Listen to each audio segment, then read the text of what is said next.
Je m'appelle Fabrice Colomb, je suis caméraman. Il y a quelques années, j'ai participé à une expédition chez les Inuits du Canada. Cette expérience m'a bouleversé, jusqu'à changer ma vie. Depuis ce retour, un sentiment d'inachevé me parcourait sans cesse, au point parfois d'en être mal. Et puis, à un moment, je me suis retrouvé seul, face à moi-même, et cette expédition a ressurgi. Ce qui m'a conduit à cette chambre d'hôtel à la fin du mois d'avril 2023.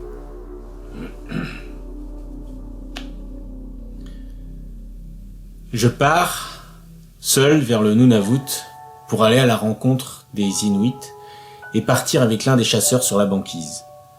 Alors c'est un endroit un peu extrême, j'ai regardé, là en ce moment il fait -20, donc ça va piquer franchement je pense, mais il faut que j'aille là-bas chercher les réponses à ce qui me manque ici.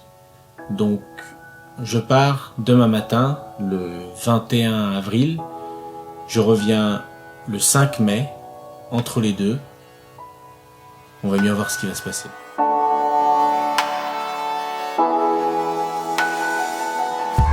Il m'aura fallu 5 avions et 2 jours pour arriver jusqu'en Arctique. Un voyage qui paraît long aujourd'hui, alors qu'il y a quelques dizaines d'années, il aurait fallu des semaines. Au fur et à mesure de mon avancée, les avions deviennent de plus en plus petits. La glace, elle, est de plus en plus présente, jusqu'à recouvrir la mer et devenir la banquise.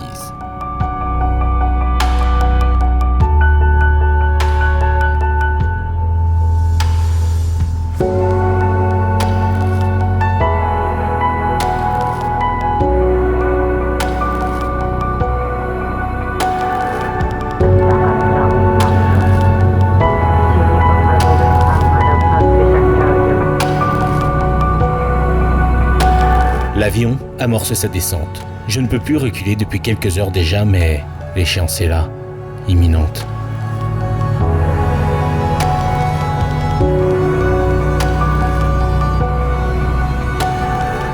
Ça y est, j'y suis. Me voilà devant l'aéroport. Tout le voyage se résume à ce moment. Cela fait des jours que je me dirige vers ici, des semaines que je prépare ce périple, des mois que je pense à ce moment, et m'y voilà. Seulement, je ne sais pas où dormir, où manger, et si quelqu'un viendra à ma rencontre. Je n'ai que la parole d'un homme, Moses, que j'ai rencontré lors de la dernière expédition. Cette parole donnée est tout ce qui compte pour moi. Si je me trompe, alors je perdrai sérieusement foi en l'humain. Pour votre sécurité, veuillez rester assis avec votre ceinture de sécurité bouclée et vos effets personnels rangés jusqu'à ce que l'avion soit complètement arrêté. Voilà Moses. Il est venu me chercher à l'aéroport avec sa femme. Ce geste va bien au-delà de la simple politesse. Je me dis qu'il va se passer de belles choses, mais je n'imagine pas encore ce qui m'attend.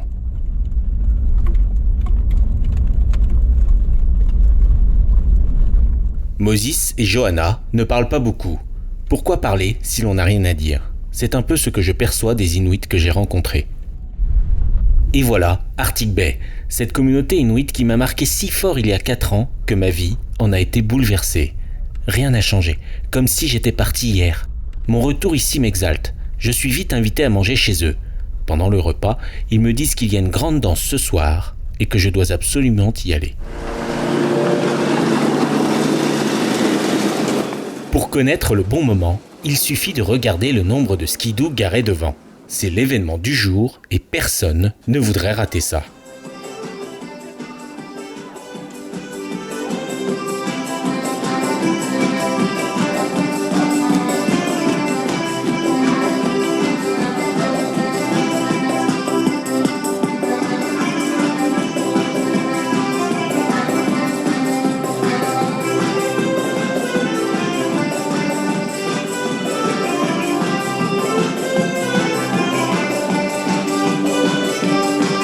Voici Daniel, l'un des fils de Moses et Johanna. Hier, il a eu un enfant. La mère est à Iqaluit avec le bébé. Pourquoi n'est-il pas avec elle ? C'est ce que moi j'aurais fait, mais en le voyant danser ici, ça semble tout à fait normal. Je suis dans un autre monde, et les règles sont différentes. Voilà tout.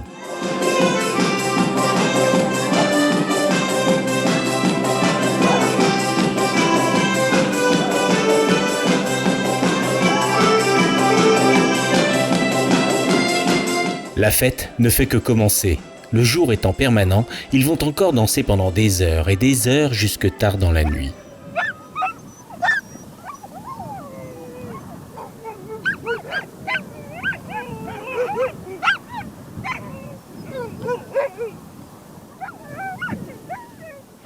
Là, on dirait pas trop là, mais en fait, il est minuit, tout juste, tout pile minuit. Les enfants qui sont encore en train de jouer derrière là. Je viens de rentrer de la danse, c'était très intéressant, très, très, très curieux. Ça ressemble beaucoup à des danses qu'on peut avoir par chez nous en Bretagne. Il fait moins 15 là. C'est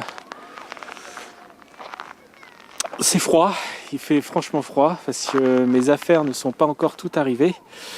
Il y en a une partie qui est en transit, sûrement à Ottawa, qui devrait arriver demain. Ce qui veut dire que là, pour le moment, je suis avec un jean et des chaussures de marche pas du tout prévues pour ça. C'est froid, ça pique un peu. Je conseille pas à tout le monde de faire ça, je conseille même à personne. Les affaires grand froid pôle Nord, ça fait peut-être surfait quand on les a par chez nous, mais ici c'est tout juste ce qu'il faut, tout juste. Je pense que si j'avais un peu plus, je serais pas mécontent.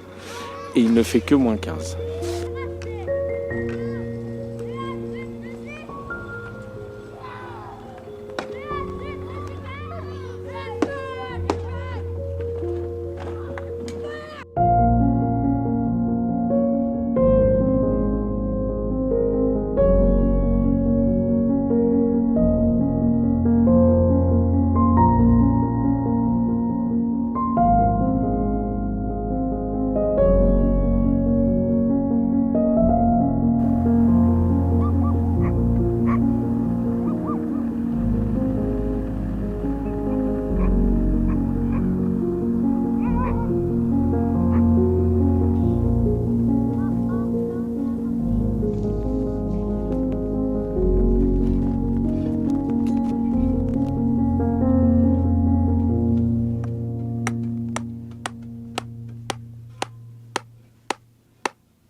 Wat is al nap toe?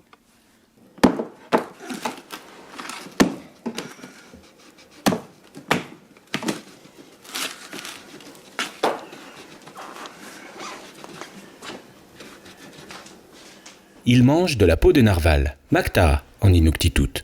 On en découpe de petits morceaux, chacun fait un peu à sa façon. Je filme, mais avant d'en arriver là, il s'est passé plusieurs jours. Ils voulaient savoir qui je suis et ce que je viens faire ici. Depuis, j'ai été accepté et suis quasiment devenu un membre de la famille. C'est alors que Moses m'a demandé de filmer tout ceci.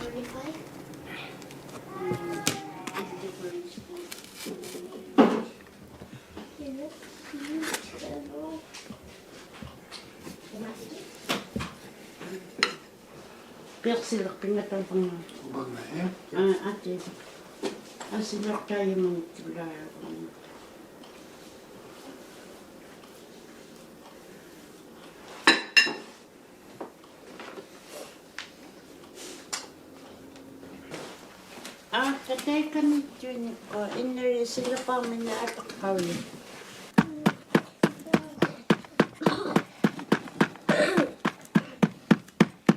I never saw a knife like this one before. Never. It's a special Inuit one. Ulu. We call it ulu. Ulu. Yeah. Okay. Yeah. But as I know, it only exists in here in Inuit culture. I never saw something like that. Oh my goodness. Are you serious? Yeah.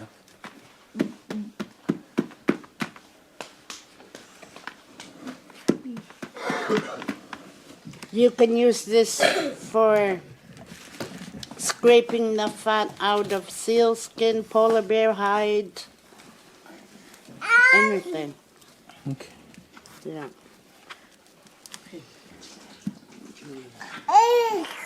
Ayaw din natin. Ano yan?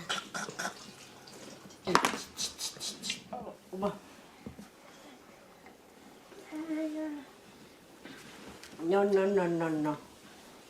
Hello ko.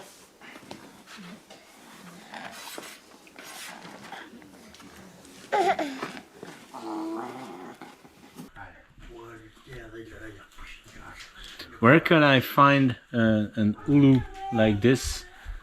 It's something you can buy in a store, or it's something special really made? My husband made this for me. Really? Yeah. Whoa. Jeremy can make some, Dana can make some. Yeah, but it's you cannot find those in stores. No, no.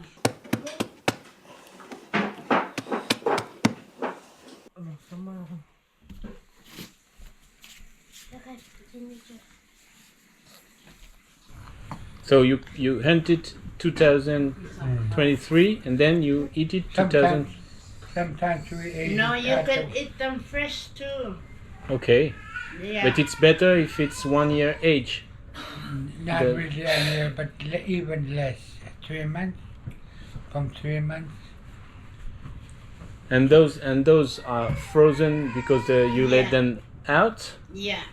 And how long did they age the narwhal, for example? Same, about same months as a walrus. So 1 year about? No, About 8 months. 8 months. Yeah. Okay. You So- you can either dry the meat too, or narwhal meat. Okay, You can dry it too. but it's better like this. You never cook For it. some people, I cook them too. You cook them, Yeah. but it tastes better like that than. I'll cook you something tomorrow. I'll cook you something for tomorrow. Okay, good, thank you. Because in France there are only some of meat that we eat like that. Most of them are cooked with anything. Mostly Eskimo eaters raw. They're only raw eaters in the world. Only you? Only Eskimos. L'Arctique est un autre monde, plus dur et dangereux, mais aussi plus simple que celui que je connais. Cette communauté d'Arctic Bay vit à son propre rythme, imposé par la nature. Le temps y semble ralenti. On pourrait l'oublier tant l'environnement et la vie ici semblent éternelles.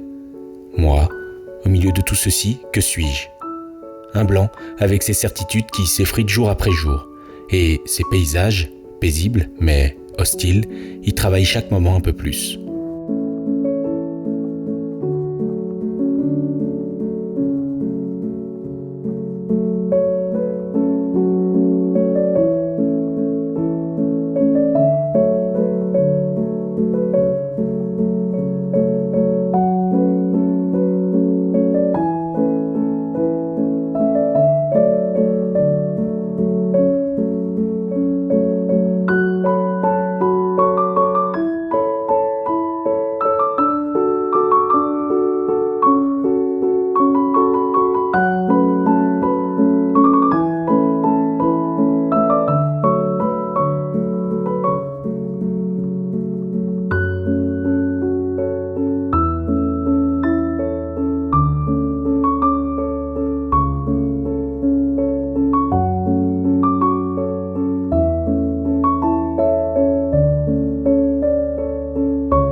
suis sorti d'Arctic Bay pour aller voir cette pointe là-bas.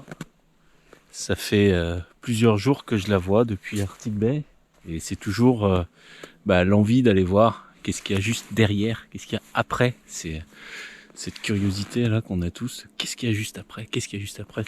Elle a été vue par plein de personnes, sûrement des photos aériennes de tout, mais je sais pas, cette envie d'aller voir. Donc je vais aller voir ça. Et pour ça, je suis allé à pied sur la banquise avec mes super bottes.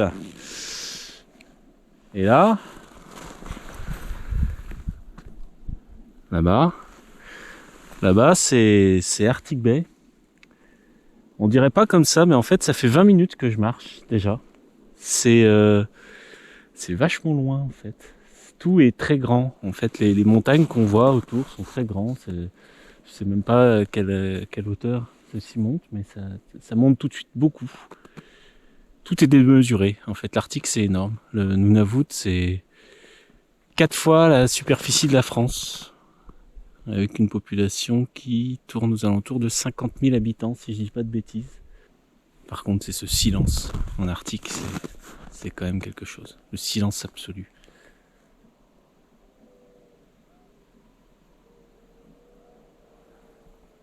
La seule chose qu'on entend, c'est un peu les avions au loin et peut-être les moteurs des camions qui travaillent là-bas à Arctic Bay.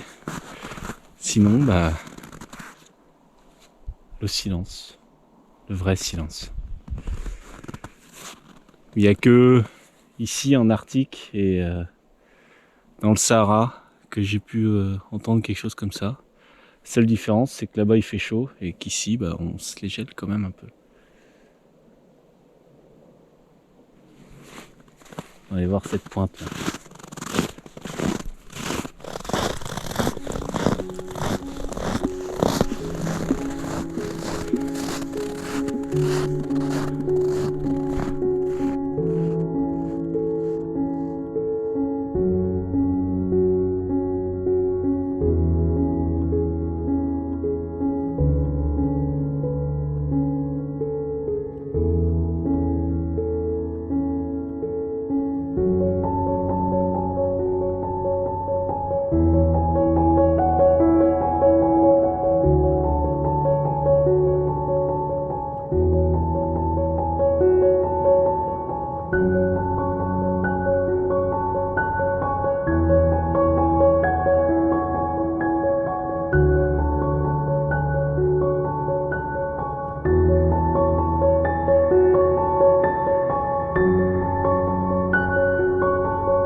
Je rentre tranquillement de la pointe quand un skidoo vient à vive allure vers moi. C'est Gracie, une des filles de Moses et Johanna, qui vient me chercher. Il faut vite que j'aille dans leur maison, car Moses veut me parler.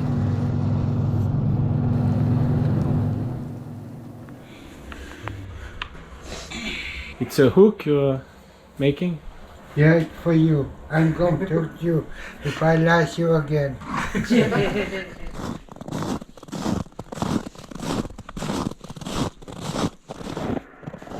Je sors tout juste de chez Moses et Johanna, où je me suis fait, on va pas dire les mots à moitié, je me suis fait franchement engueuler, parce que le coin où je suis allé de l'autre côté là-bas, la petite pointe là, et en fait c'est un endroit où il y a une semaine tout juste, ils ont vu un ours polaire, pile poil là où j'étais. Alors l'ours polaire, ils m'ont expliqué, il vous bouffe directement vivant, il vous tue pas, il s'emmerde pas avec ça, il vous mange vivant.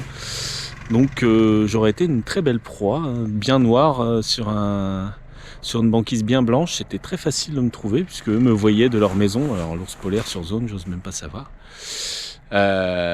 Donc voilà, pas refaire ça comme ça, pas bien, très mauvaise idée.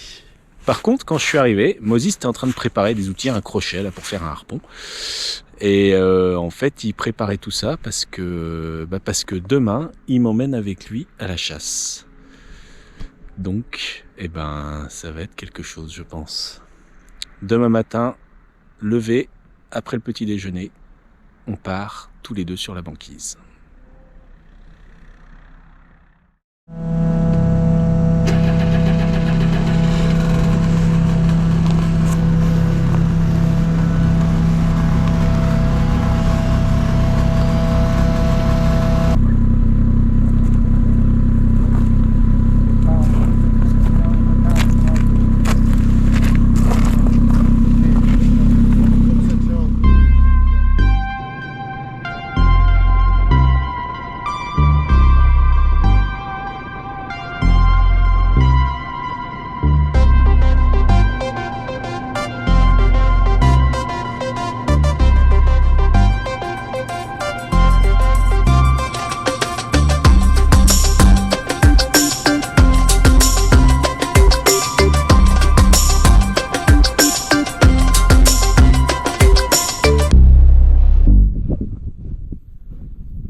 So in here it's like a highway. Yes, yes. Everyone is heading where this goes. That's a highway to heaven.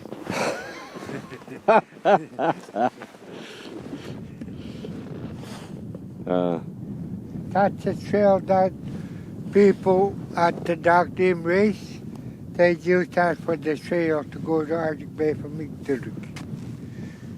So it goes to Igloolik. This is trails all the way. Some of it go different route, but some of them go to Igloolik all the way.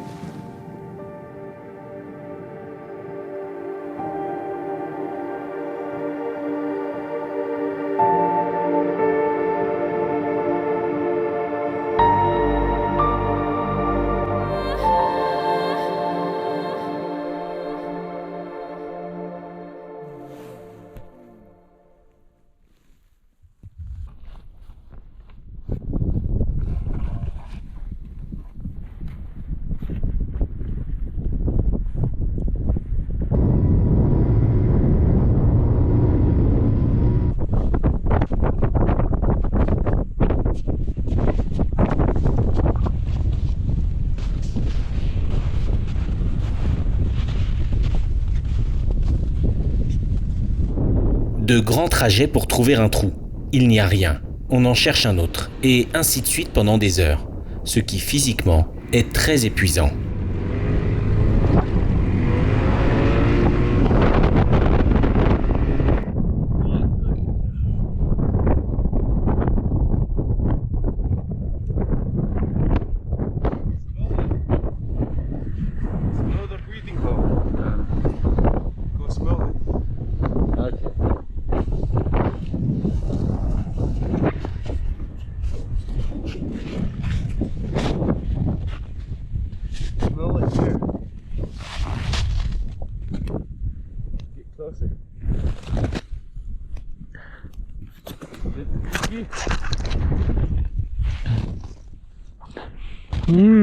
Yeah.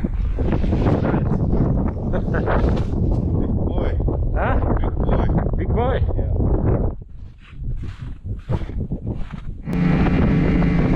Le froid a endormi quelques batteries de mes caméras, ce qui me limite dans ce que je filme. Cette sortie ressemblait à un coup d'essai, au moins pour moi. Toujours est-il que eux, comme moi, sommes frustrés. We did not saw any seal. No luck today. No luck. It's Your fault. huh? Your fault. Oh.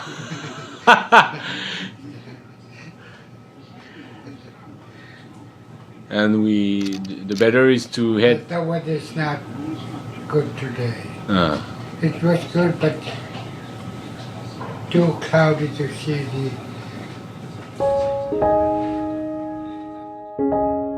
En contemplant le blanc infini de cette mer invisible, je comprends toute la signification du mot désert. Ce désert blanc, soulevé par le vent, résonne étrangement pour moi comme un déjà-vu, au Sahara. J'ai grandi une partie de mon enfance au Maroc, et l'environnement qui m'entoure ici me rappelle ces moments passés. Mais cette fois, je suis à la surface de l'eau.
J'ai fait une rencontre sur la route en rentrant là vers Arctic Bay.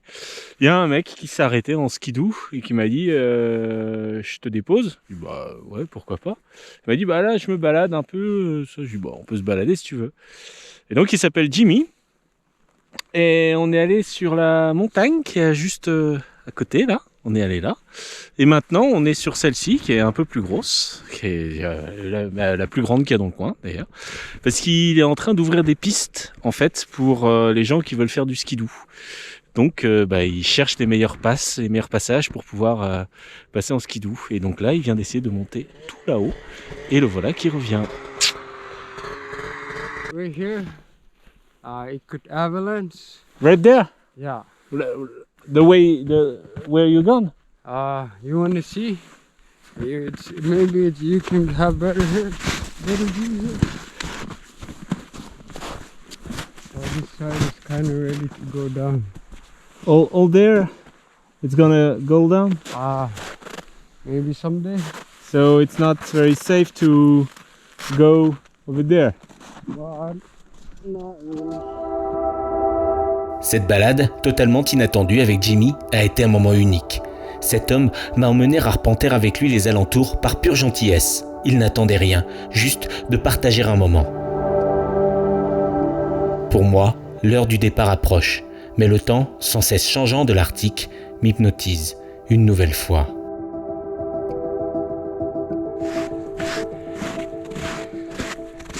Là, je suis en train de marcher sur la banquise pour rejoindre Arctic Bay parce que je viens d'apprendre que Moses me cherche. Il part dans quelques heures pour aller au bord de la banquise chasser narval, beluga, je sais pas quel animal. Et il aimerait bien que je vienne avec eux. Alors je dis ok, mais moi j'ai un avion demain matin. Il m'a dit demain matin on sera pas de retour. C'est à toi de voir. Ok. Donc déjà je vais le voir et puis on va discuter et on va voir. Bon finalement je vais pouvoir partir avec eux et revenir demain matin. Puisqu'il va y avoir Daniel qui va faire un aller-retour spécialement pour que demain matin je sois là et puisse prendre mon avion. Ce qui veut dire que là maintenant, il y a un Kamoutik qui est prêt et Daniel va arriver. On va amarrer le Kamoutik avec ici le boot à l'arrière du skidoo et puis route vers le flowage. vers le bord de la banquise. Donc moi je vais voyager là-dedans. Ça va secouer un petit peu.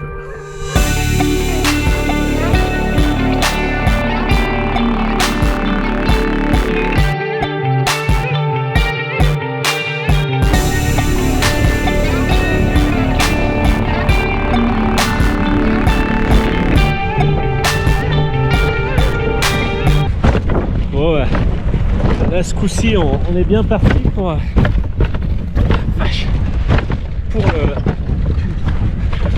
ce coup-ci on est bien parti pour le bord de la banquise. Ça c'est plutôt reposant comme voyage, assez calme, assez serein. Je conseille ça vraiment à tous ceux qui ont des problèmes de dos. C'est une cure très intéressante.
Au bout d'un moment, nous ralentissons.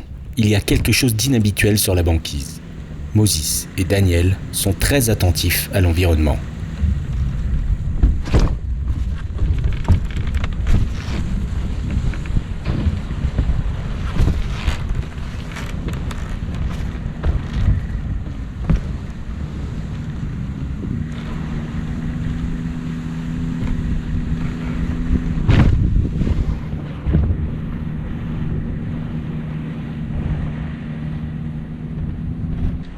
Nous faisons un large cercle. Il y a beaucoup de traces dans le secteur. Au deuxième passage, nous nous approchons pour voir ce qui est arrivé. Il y a des traces d'ours mélangées à celles d'humains. En discutant plus tard avec les Inuits, j'apprendrai que cette carcasse était un ours tué quelques jours plus tôt par un chasseur américain qui a payé 50 000 $ pour avoir son trophée. Les traces autour sont celles d'autres ours attirés par l'odeur du sang. À cet instant, je suis partagé entre le dégoût, la peur et la fascination. Ces trois sentiments créent en moi un moment particulièrement saisissant. Nous repartons en direction du bord de la banquise. Plus nous approchons, et plus nous voyons des phoques et leurs trous de respiration.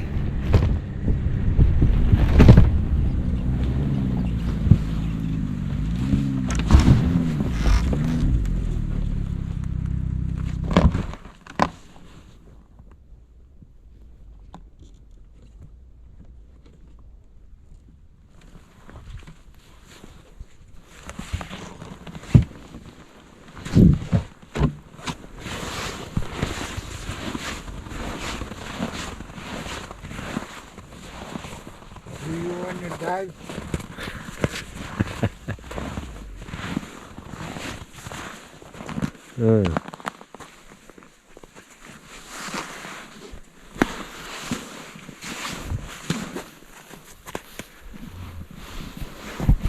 There was another one over there, no?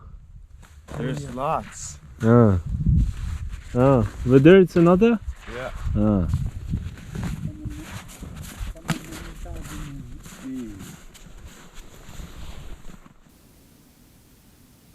Hey, Tamão. Hey.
Cover your ears, I'm going to shoot.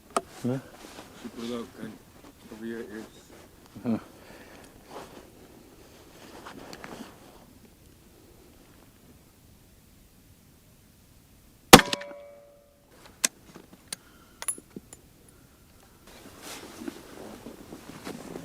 Ce premier fusil était pour les belugas et les narvals.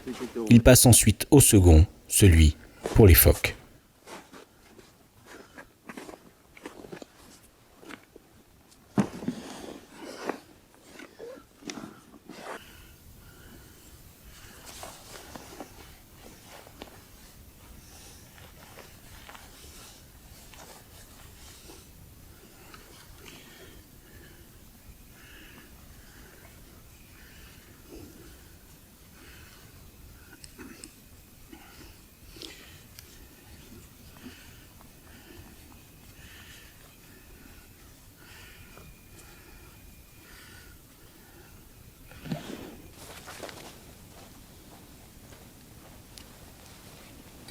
You test always rifle before Yes, getting... I test it first. I don't want to miss when I'm hunting. Yeah. Poor hunters, they don't check their rifle. Even if it's broken, they'll notice until they're going to shoot.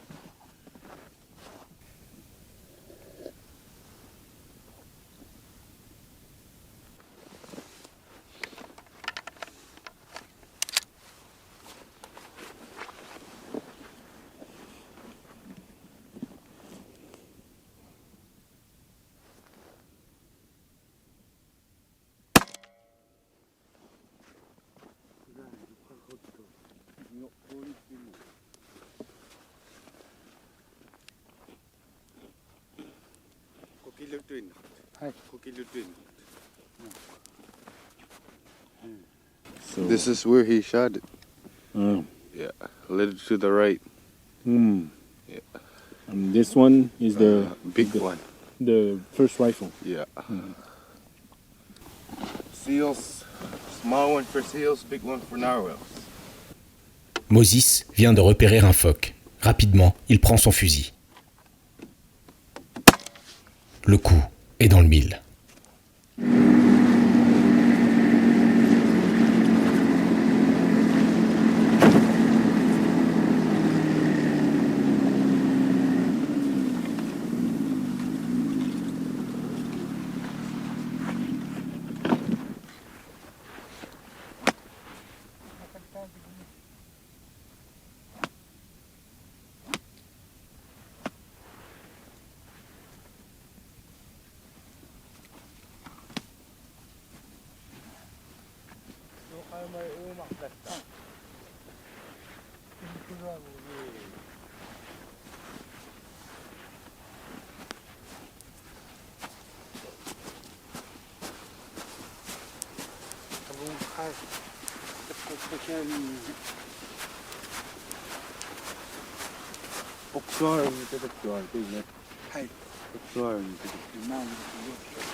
Notre périple continue. Plus nous approchons et plus les pistes d'ours sont nombreuses.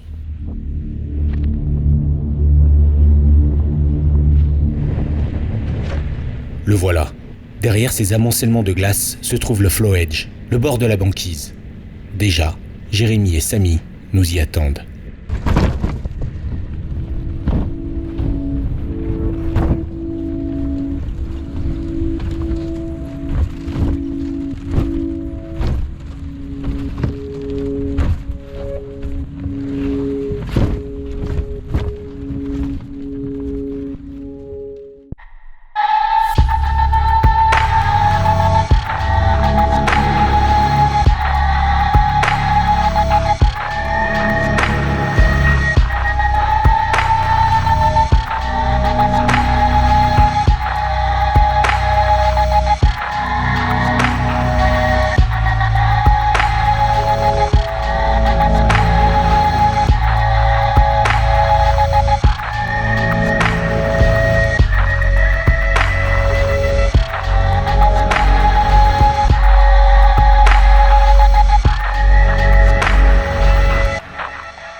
Nous ne sommes arrivés que depuis quelques dizaines de minutes et déjà un premier beluga se fait voir.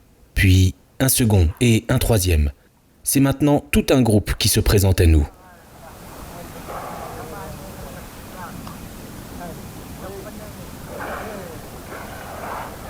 Nous ne savons quasiment plus où donner de la tête, tant les souffles de respiration sont disséminés.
L'attente peut durer des heures, voire des jours. Seule la patience récompensera le chasseur.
Ils pratiquent une chasse traditionnelle, où parfois les proies sont perdues. Leurs visages se sont fermés pendant de longues minutes. La perte d'une proie, qu'ils étaient proches de capturer, est un moment que je sens grave et qui fait écho aux chasses de leurs ancêtres.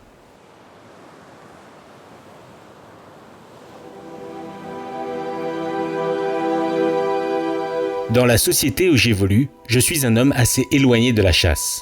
Ici, parmi les Inuits, dans cet environnement hostile, je ne peux qu'y adhérer. Les hommes risquent leur vie sur la banquise pour ramener à manger à leur famille. Ce n'est pas un loisir, c'est une nécessité. Jamais je n'aurais imaginé penser ça un jour, mais tout ceci est devenu évident en me confrontant à la réalité du monde. Tout comme leurs ancêtres, eux sont là pour chasser. Au bout d'un moment, ils portent de nouveau leur regard sur la surface de l'eau. Le plus long est encore l'attente, qui précède toutes les tentatives.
Il est 1h du matin.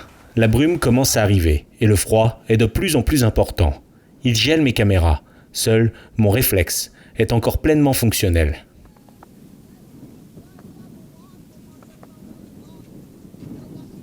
La nuit a été particulièrement éprouvante. Jérémy et moi sommes rentrés de la banquise sous un vent glacial. En arrivant, il y avait une gigantesque tempête. Les autres, restés sur place, ont plié le camp, mais le vent, à près de 60 nœuds, a soulevé et retourné les traîneaux plusieurs fois. Ils sont arrivés indemnes après des heures de lutte. Cette tempête a cloué tous les avions au sol pour plusieurs jours. Je reste donc encore un peu dans cet endroit que je chéris tant, comme si il refusait que je parte. Voilà donc la fin de cette aventure. Elle aura été un moment unique, suspendu, presque irréel, tant ce que j'ai vécu est rare. La nature brute m'a profondément bouleversé. Quitter Arctic Bay me rend triste. Cet endroit est celui où je sens qu'il faut que je sois. Les hommes et femmes qui vivent ici sont soudés les uns aux autres par cette nature hostile qui les entoure. Ils m'ont accueilli chaleureusement, même si parfois ils étaient aussi bruts que leur environnement. Moi, j'ai découvert un peuple et surtout une vie qui me plaît beaucoup. La parole de Moses, si importante pour moi, m'a guidé jusqu'ici car j'étais certain qu'elle serait tenue. Sur Terre, il y a sûrement encore beaucoup d'autres personnes qui en sont capables. Ce décollage de l'Arctique est aussi celui qui m'emmène vers un nouvel horizon, qui est plein de promesses.